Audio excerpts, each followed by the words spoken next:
為鼓勵民眾培養規律運動習慣。立漢開發張漢忠、冠裕車業李成玉以及嘉利房屋宋以玲3位好朋友，攜手策劃這場公益羽球賽，希望透過比賽交流，凝聚更多善的力量，和健康和愛心同時傳播。這個活動的初衷，原則上就是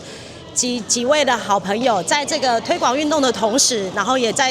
想要盡一份企業責任，然後再做一些慈善公益的這個過程，然後所以發起了這項的運動，大家來這邊做社區交流，以求會友。那同時，我們也跟其他的慈善機關，紅十字會也好，還有人慈會、其他行善協會或其他物資捐贈也好，大家彼此都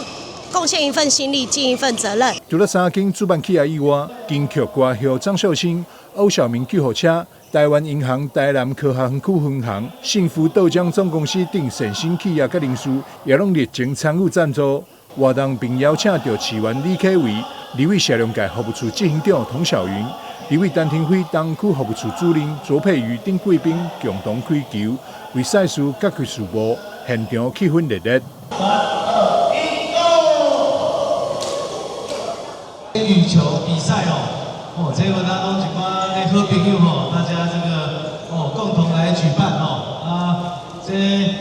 非常的好也安尼這個運動的風氣鼓勵大家運動健康快樂。在這邊非常的感謝我們的主辦單位有3個單位幫我們贊助，然後我們的公益大使就是我們的張秀清哥親所以在這邊很感謝我們這邊都是為了公益來付出。一場羽球賽不只是球技的交流，更串聯着企業、明代跟民眾的愛心力量。主辦單位希望未來會當持續舉辦公益杯羽球賽，號召更多人投入運動和公益，用實際行動和善的循環持續發光。台灣新聞張偉忠採訪報道。